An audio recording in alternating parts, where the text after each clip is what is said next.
Oh, I guess, I don't know if you can hear this. Okay, so I guess I'm the person who stands between you guys and lunch. And for me, it felt a little bit like coming home when I flew into Harrisburg. Finally got in late last night, had some travel delays. So I went to grad school at Penn State. I was Dr. Varga's last grad student. And I remember after grad school, the first nutrition conference I went to was the Minnesota Nutrition Conference. That's the first time I ever saw Mr. Mike Hutchins speak. And after he spoke, everybody in that room followed him out and left. And I thought, man, I just hope I'm not after Mike today. So pretty happy he was first in today's program.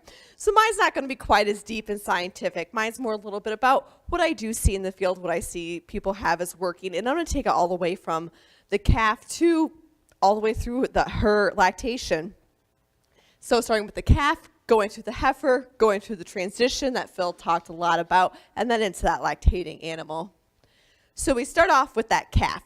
We have that newborn baby calf.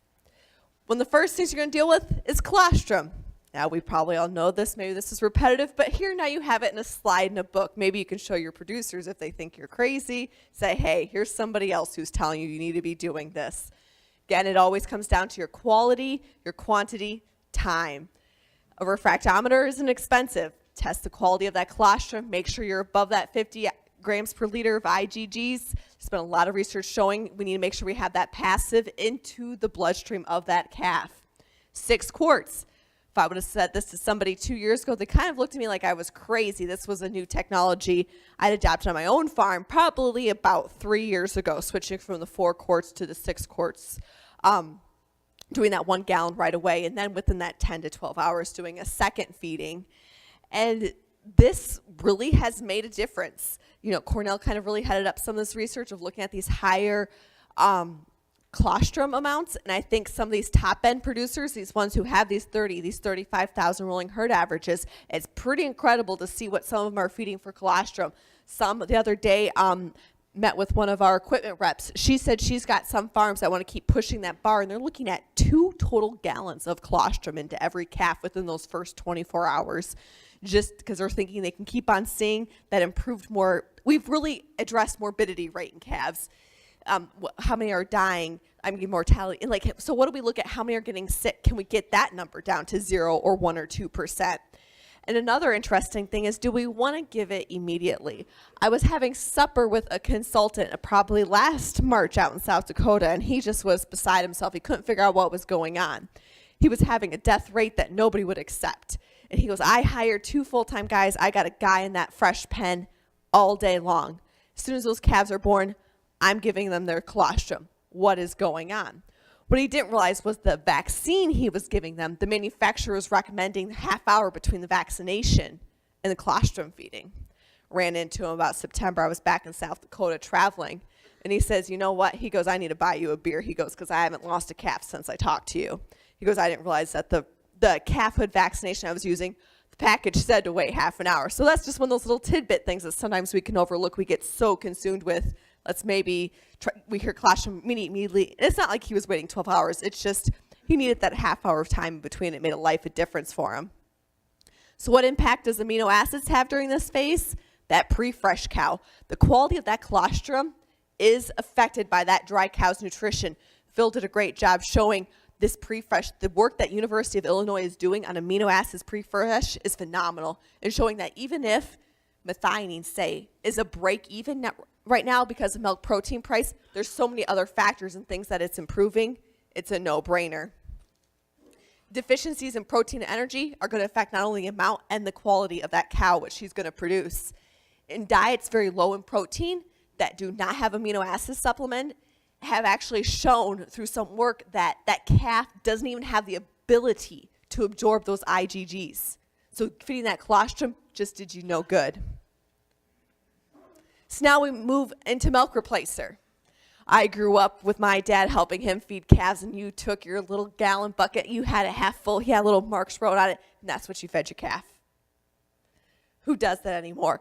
We've really moved leaps and bounds on what we're feeding for a milk replacer. We're looking at feeding 8+ quarts on farms, 3x feeding.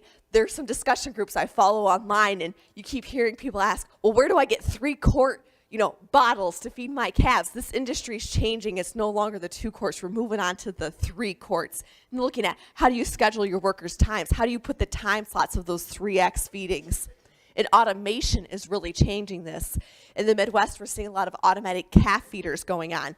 I know in my area, there's a guy who feeds about 300 to 400 little bull calves. That's his business. He does it all in automation. He's looking at 9 quarts of milk replacement for each of those calves. He's weaning them at 50 days, and he says, Jessica, they're 215 pounds.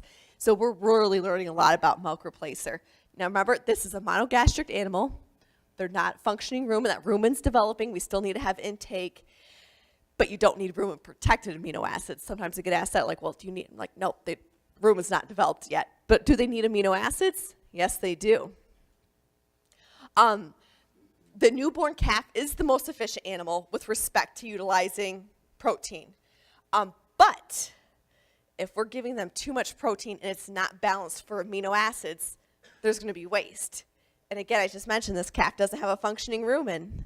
So if that rumen's not functioning, it takes so much more energy for that calf to get rid of that excess protein, more than what a lactating animal would do. So really what we need to do when we're thinking about the gold standard of calf feeding is kind of looking at precision nutrition, looking at amino acid balancing with calves. So here's 2 studies that kind of were published this summer in June of 2017 in JDS.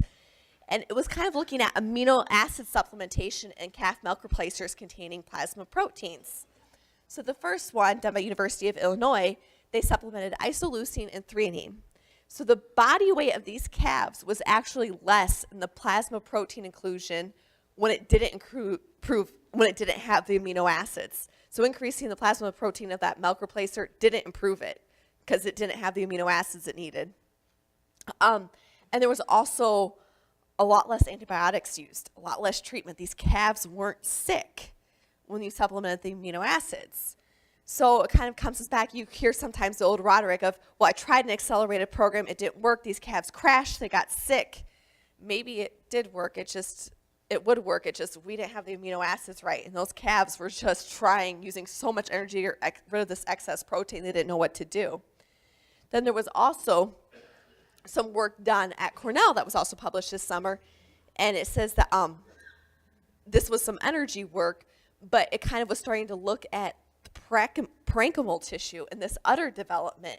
And so maybe if we start looking at this amino acid nutrition in these calves, maybe there's more that's going on with this parenchymal and this future mammary development that we don't even realize affecting the future production. So what are some field applications I'm starting to see? I'm starting to see commercial milk replacers with amino acids. In the Midwest, there are companies who will have and require that their lactating herds also are on their calf programs, and they have milk replacers that they specifically designed that have individual amino acids in them. I've seen companies that have shown up to 2.3 pounds of average daily gain in the first 56 days, and they say you cannot reach that unless you have the amino acids right in that milk replacer with crystal amino acids. And they're saying these are tall calves. They're measuring them at the withers, and they're not fat. It's skeletal growth. And so there's a lot of data that shows that our weaning size, our height, our chest capacity is actually pretty well correlated to our mature body size. So the 3 limiting amino acids in calves would be lysine, methionine, and threonine. If it's a milk replacer diet, it should be 129.70. If it's a milk replacer with starter and hay, it's more 130.65. This has been kind of confirmed through research done in China, New Zealand, and the US. It seems like they kind of keep on coming back to those same levels of amino acids. And again, this was all done with crystal forms. None of these were rumen-protected amino acids. So now we have this calf. We've weaned her. She's huge. She's eating starter. What do we do next? We're going on to the heifer stage. The current heifer mindset, I was told once, was where our focus is wind, water, and weeds.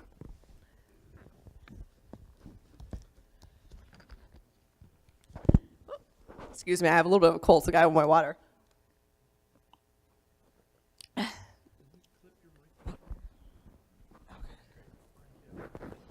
And Because what we want to do is raise heifers as cheaply as possible. Because really, the farm just sees it as an expense. They don't really see it as an investment to improve their profitability. And so I had the opportunity this last spring. I was actually out in Washington, and so I got to see a farm that I had always dreamed about seeing. It was a very, very large, not large herd, it was a small herd, a 60-cow herd, but they're large production. And so one of his key points is you need to look at your nutrition here with heifers. That was what he said was his success for getting this higher production. So we need to really be looking at our calf starters need to obtain that maximum growth possible. We need, a lot of times, sometimes I know in the Midwest, we have a lot of these herds, they just want to go to the local farm fleet and they want that cheap, just generic calf starter, and they don't want to invest in the more expensive. But research at Cornell is now recommending you look at that 22.5% crude protein, and the quality of the protein is important and should contain the required amount of amino acids. So when we're looking at those 3 to 6 months, we look at a grower grain mix, we look at high quality alfalfa. At this age, they're not quite going to eat probably a fermented forage, and we're looking at that 20 to 22% crude protein. And so the herd I was at had a 114-pound tank average the day I was there that I got to walk onto in Washington. And he says how he has been feeding for the last 10 years was a 24% crude protein alfalfa hay, oat hay, and then his concentrate, a really high quality concentrate. And he says this got him skeletal milk growth, did not develop fat heifers, and he says this is where the industry is screwing up. He goes, this is why I am able to beat everybody, be more efficient, produce more milk, is because I'm taking care of my heifers growing up. So how do we enhance growth during this time? There's a lot of rumen fermentation modifiers out there that can improve heifer growth, whether you're looking at different products that are just going to affect microbial proteins function.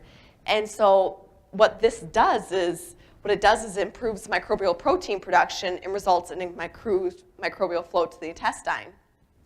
So we always see this graph when we're talking about amino acids and milk production because we want more methionine and lysine because it's what mimics the microbial protein. And the same thing happens with meat, which is what the animal is growing as she's growing.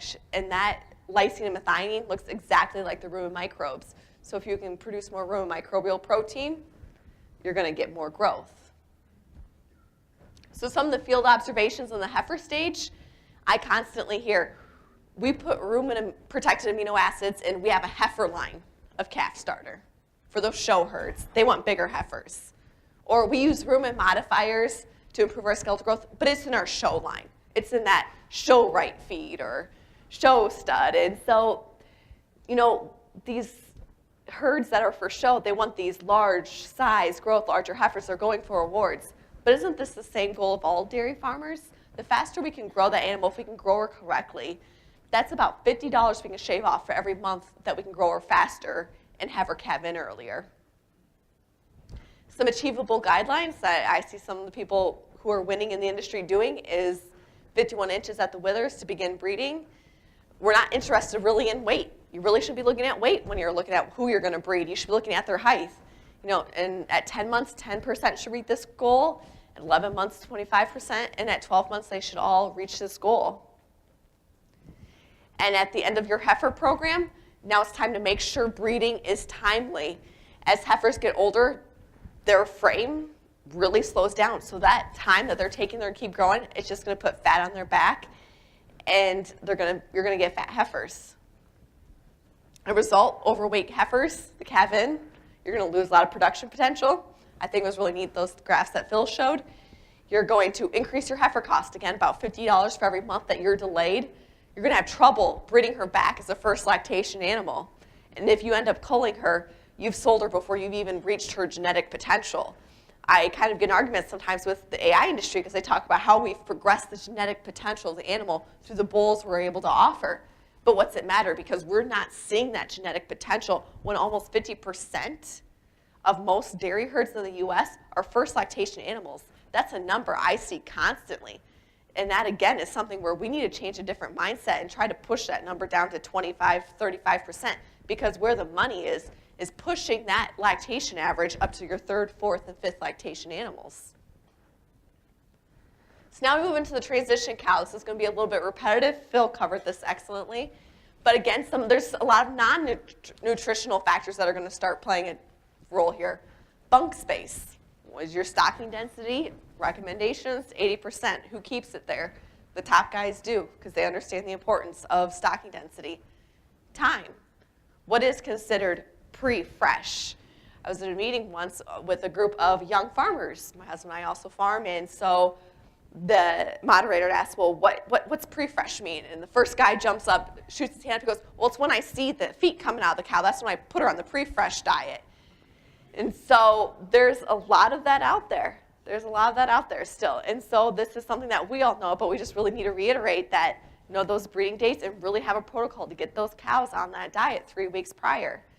Make sure the area is clean, air quality and flow, cooling. We're really starting to learn about the importance of cooling these dry cows and how that affects not only their production, but maybe the potential production of that calf she is carrying. With my job, I get to see quite a few different operations, and one of the neatest operations I get to spend time on is out in this area of the world. You don't quite hear the name as much, but in the Midwest, Riverview. It's the largest herd in the U.S., it's about 70,000 cows, and every single dry cow in pre-fresh is in a cross-ventilated, tunnel-ventilated barn, just like their lactating cows, just because they said that was one of their biggest improvements they saw in production response. So there's a lot of challenges during this transition period. If we're taking this cow and saying, you're going to go from not producing any milk to, do you know where the good guys are? The top producers at day 5, they're at 100 pounds. And they're asking me, they're saying, Jessica, how do we be at 120 pounds? At day 5. What that makes that animal do is insane, what we're expecting her to do. And also that fetus, I've heard that that animal in the utero, when they've looked at different research, is growing at such an astronomical rate. We're putting on pounds of weight of that calf, too, during those last days. And the mammary gland is developing. And at the same time, this cow has this large calf inside of her, so she's physically limited in what she could take. Her hormones are changing. I don't know, when I had kids, I felt like I wanted to eat more than eat less, but cows must be different because they're increasing their fat mobilization, their plasma nephis is increasing, and bam, they're not eating as much. So this is why it is so important to precisely formulate your diet here.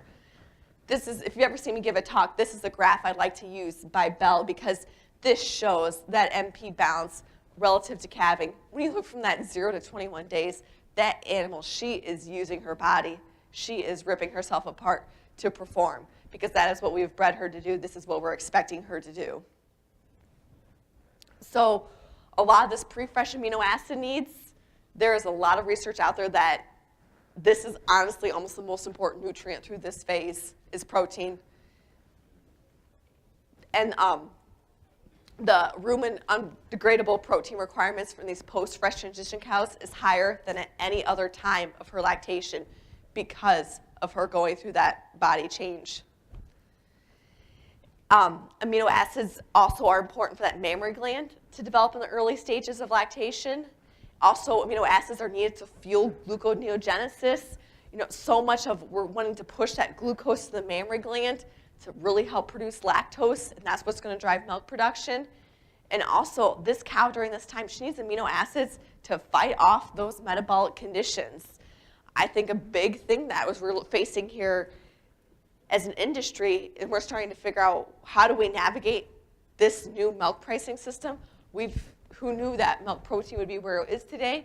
And I've heard guys say, you know what, methionine doesn't gain me a single dollar of profit if you would just price it on milk protein. But when I start talking about these metabolic conditions, when we start talking about the repro things that Phil and the University of Illinois is figuring out, methionine pays for itself 10 times over. So should you start balancing for amino acids pre-fresh? The answer is yes. This is actually probably the most important time. It's a relatively short period during the cycle. It's just 3 weeks. So it's kind of an easy way maybe to financially start off.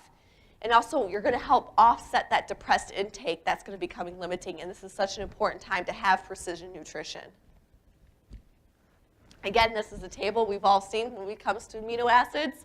And we show that milk is exactly the same as rumen bacteria. So we need to maximize how much rumen bacteria. Sometimes I think in amino acid balancing, we got so caught up on lowering the screwed protein, lower, lower, lower. So we thought we took it way down. We added the amino acids. It didn't work, and it was because we ignored the rumen degradable protein, and we starved these rumen bugs. So what's one of the points of doing amino acid balancing? Because what happens to these excess amino acids that come from feedstuffs? They're going to be catabolized in the liver, ammonia is going to be produced, and then it's going to be excreted. This takes energy. That is energy that cow could be utilizing to produce milk. And during early lactation, when these cows are going through so much negative energy balance, this is the time when they need help. This is a study Ajinomoto did in 1999. And so what we did was we supplemented lysine and methionine pre-fresh and post-fresh, and some got it both times and some got it neither times. So we had 4 different treatments, 3 weeks prior to 4 weeks post, and we wanted to see what happened. As you can see, when you start looking at milk and protein, those cows that never got amino acids, whether it was pre or post, that CC group, they were the lowest across the board. Those cows did not have the potential to produce milk. Or as you see the furthest to the right, the RR group, where they had amino acids pre and post, they blew everybody else out of the water of what they were able to produce. And as you see, giving pre, we had a step up, and giving just post, we also still had step ups. This is looking for the entire lactation. So after 4 weeks, all these cows went on a controlled diet. And you can see those cows that had amino acids pre and post, they still maintained that benefit of amino acids that they were fed pre and post, meaning the payoff continued through lactation.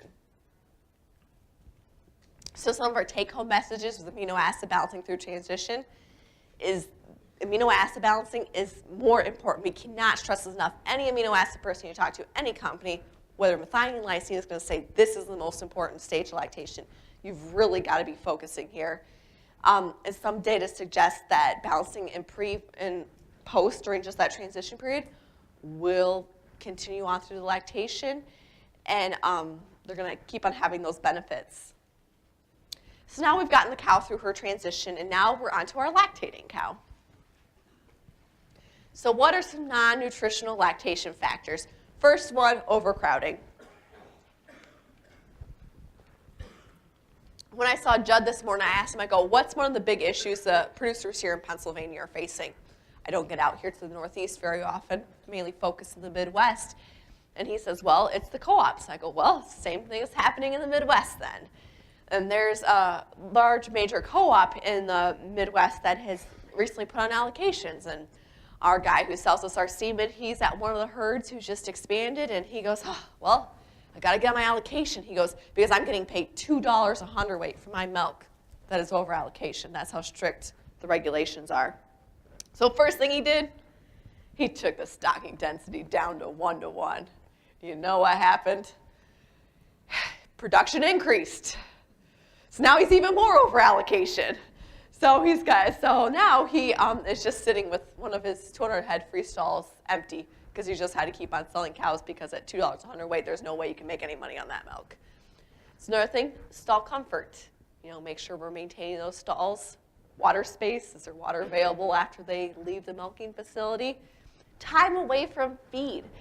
It was interesting, a farm I was on once, and it was a 150 cow dairy, and it was taking them about 6 hours to milk. They had a really old step-up parlor in the Midwest, and they just had one guy running. I go, well, why don't you add a second guy?